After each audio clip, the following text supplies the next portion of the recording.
Excuse me. Hi, everyone. Welcome. I'm Liz Farrell, Artistic Director of Painting, Drawing, and Printmaking. Welcome to Anderson Ranch and our Summer Faculty Lecture Series. We're so glad to welcome you onto campus, and I want to welcome our virtual participants watching tonight as well. Before we begin, please silence your cell phones.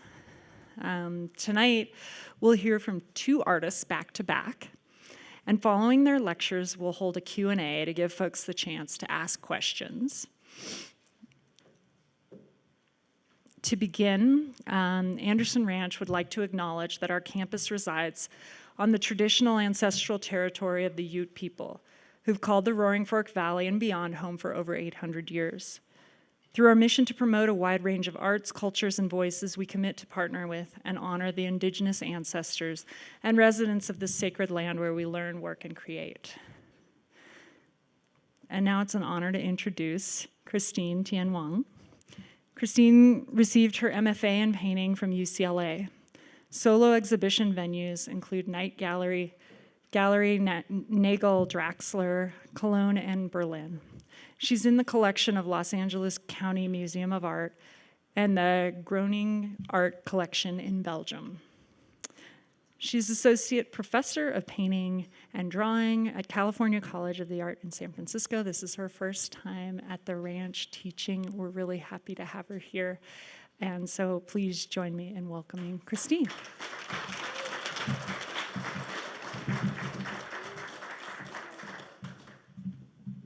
Hello, thank you. Thanks for inviting me. I really appreciate it.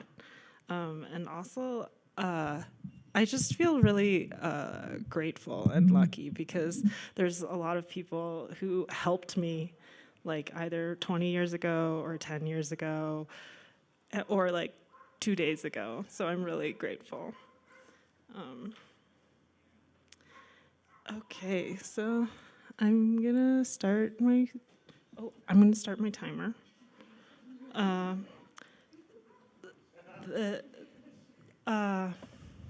gonna talk about recent work, like 2023. This piece I started last year and then finished this year. And then this is a commission. It's a cat reading the Communist Manifesto.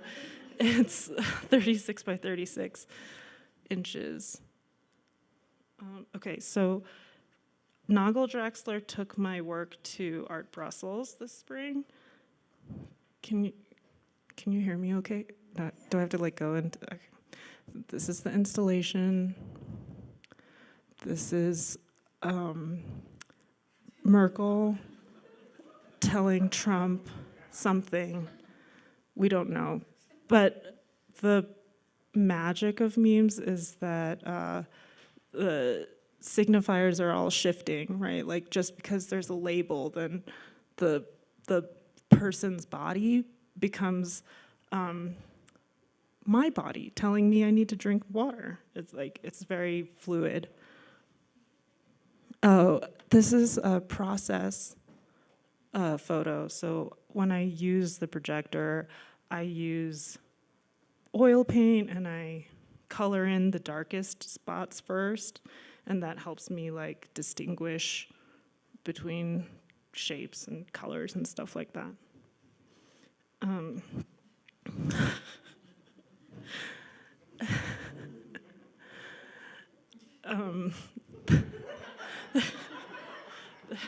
This is Britney Spears. I'm 38.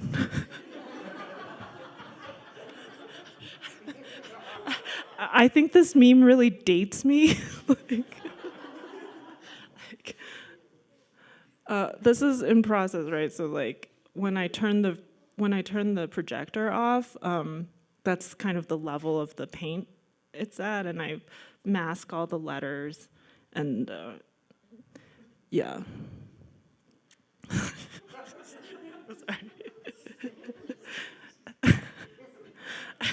Okay, so in March, on the Ides of March in Los Angeles, I gave a talk where I went through my 2022 Schedule C. And for people who are in Los Angeles, you know, human resources is like this big, beautiful space, and all these performance artists came, and I think they were really mad. They got really mad because I listed all of my painting sales, and I listed all of my expenses, and I just tried to be very financially transparent, but maybe also like exhibitionist, but also like thinking that revealing my Schedule C is like maybe even more uncomfortable than taking off all my clothing or something like that. You know what I mean? So I started off with like a financial history of my family, right? Like how much support did they gave me a lot of support in art school. They gave me a lot of support after art school. They helped me buy real estate.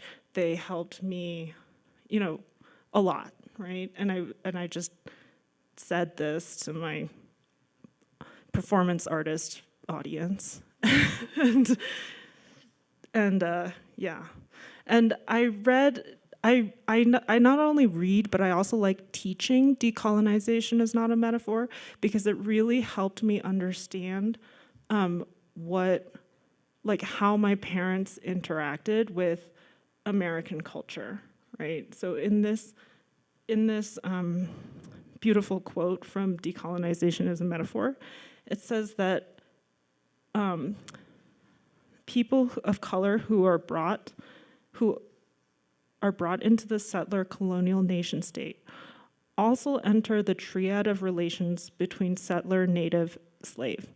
We are referring here to the colonial pathways that are usually described as immigration, and how the refugee, immigrant, migrant is invited to be a settler in some scenarios, given the appropriate investments in whiteness. So, or is made a legal criminal presence in other scenarios, right? So when I read this, I was like, I understand now. Like, my parents bought real estate.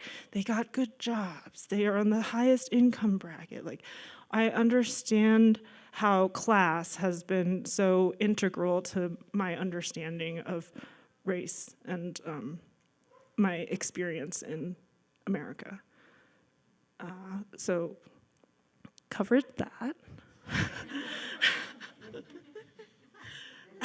I covered how I lost money in art for 7 years. How there were 2 years where I hid income from the IRS, so that's tax evasion, not avoidance. That's what I learned. And and people were upset. They were like, "This is bad," and I'm like, "Yeah, this is bad." And this is my contract from CCA. So every line is a class, and I get paid more than twice as much as an adjunct gets paid for one class. So that's not cool, right? And that's me making everyone mad. And then my slideshow was the painting, the year it was made, the year it was sold, and how much money I got from the sale. No materials, no title, no dimensions. And that was my talk at Human Resources. Yeah, so I'm gonna do it again next year at Yerba Buena Center for my 2023 taxes, and we'll see. We'll see how I can make it, I don't know, a little bit better. So I think some of the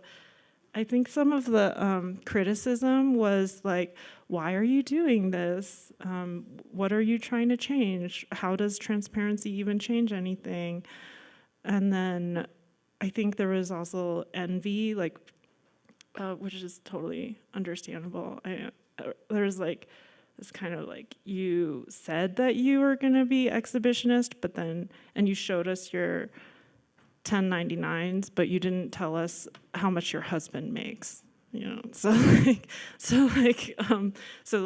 was like they said it was a fake exhibitionism. So I think in the future I'll try to contextualize this even more, like what, in terms of order of magnitude, like what is the budget of the institutions that I'm working with? What is the budget, or like what kind of like numbers do my galleries work with? Because I'm not funding my gallery's expansion. Like I'm not their top seller or whatever. But if you all have any suggestions, I'm open, because I'm a little bit, I was a little scared. Yeah. Okay, so I can also run this talk kind of like I did that talk and talk a little bit about whatever, the stuff that, okay, anyways. I did an independent art fair. This is the booth. This is my painting. This is another painting. So this painting I gave them for the booth, but they didn't put it in, which is fine. This painting got sold before the booth opened, so it didn't get into the booth, but the booth opened in May, and I haven't gotten paid yet because the collector hasn't paid the gallery. So it's common. So then Nagel Draxler took me to Art Basel. Here's my cat next to Martha Rossler's work, which is a huge honor. I keep making them because the gallery says that they're sellable. So that's why I keep making them.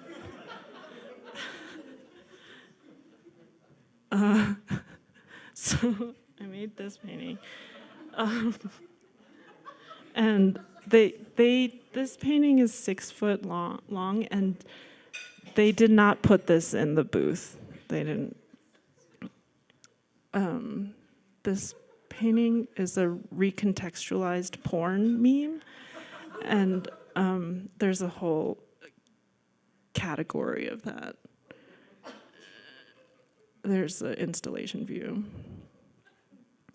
And then just last month, a show of mine closed called Banana Philosophy in Taipei, Taiwan. And yeah, good nods, I like it. So here's some installation views. And this is the 2 paintings. And I uncovered this memory of my mother calling me a xiangjiao, which is banana in Chinese. And I was like,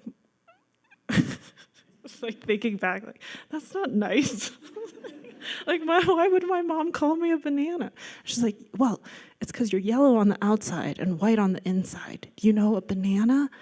You know what a banana is? And I was like, but like looking back, I'm like, well, she probably was sad because her mother tongue is Chinese and my mother tongue is English, so she probably wanted to talk to me in her mother tongue, and she just didn't have the right words to express her own sadness, right? Like she didn't know how to communicate her feelings of emotional distance from me. Or I don't know. This painting says 美国人, which means American in Chinese, and it's Michelle Kwan, who performed in the '98 Olympics, Winter Olympics, and she wore this like little necklace with like a red string and like a gold charm, and I could see it on TV, and I was like, how old was I? Maybe 13 years old, and I could see the representation, right? And representation was so important. I felt how important representation was. And then I made this painting, and painting is of Michelle Yeoh, who won the Oscar for Everything Everywhere All at Once this year. But I remember her when she was the first Asian Bond girl, and in what is it? Tomorrow Never Dies, right? And that was that was an amazing moment for me too.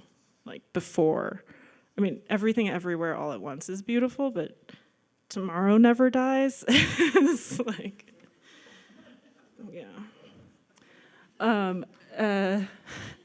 and it's a response to these paintings that I made in 2018 that are a little bit more depressing.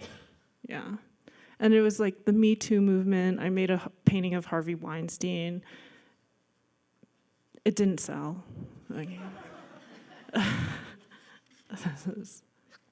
Yeah, so that's from 2018. Okay, so back to my show. This says American again. It's Lucy Liu from Kill Bill. And this is Ling Qingxia, who is my mother's favorite actress. So I wrote 我是 Christine's mom's favorite actress, which means I am Christine's mom's favorite actress, because all I can write in Chinese is I am. Basically. Basically. But she is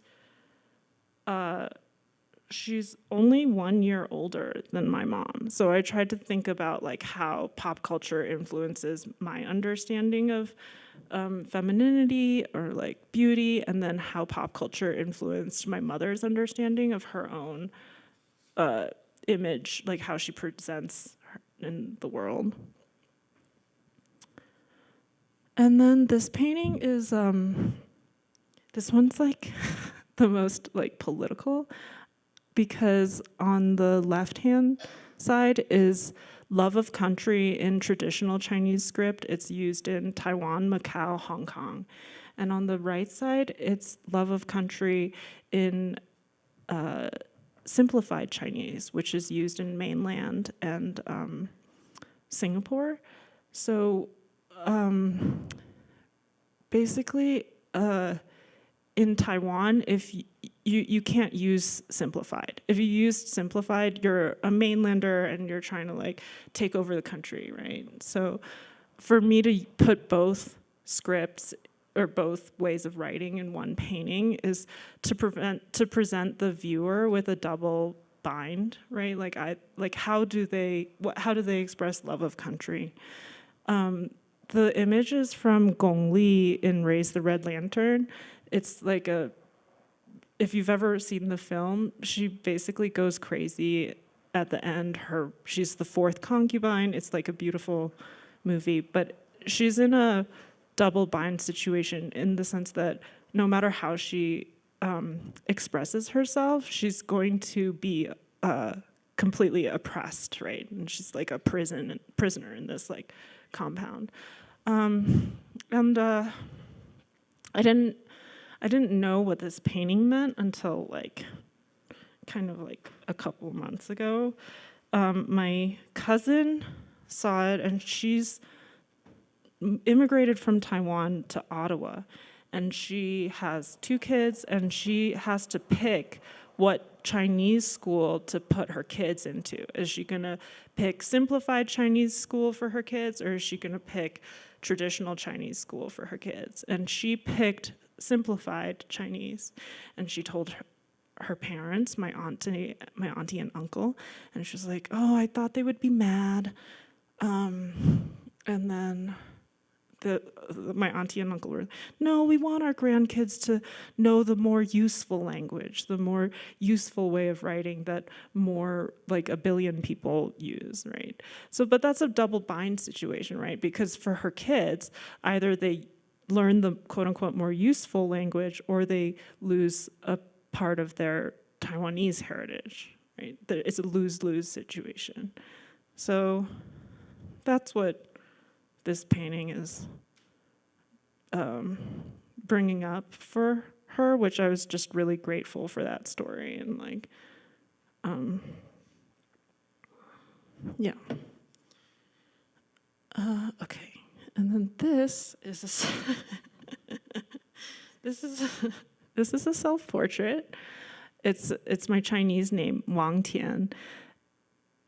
And then the other two characters is Wen Mang, which means illiterate. So it says Christine is illiterate, and I love it because this is like my profile picture. This is like my headshot, my official headshot. I'm wearing my stripey like button down. I'm trying to look really smart and literate, you know. And then literally, like the words are saying, well, she can't read and write, which is true.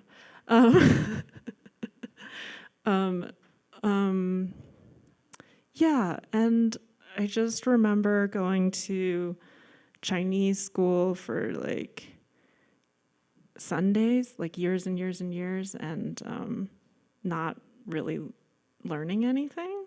And this is kind of the result. But I guess I like learned enough to make this painting, right? Like to Google illiterate and traditional Chinese and like ask my Chinese friends like, hey, what's the order that makes sense? Anyways, yeah. But yeah, that's 20 minutes. Thank you so much.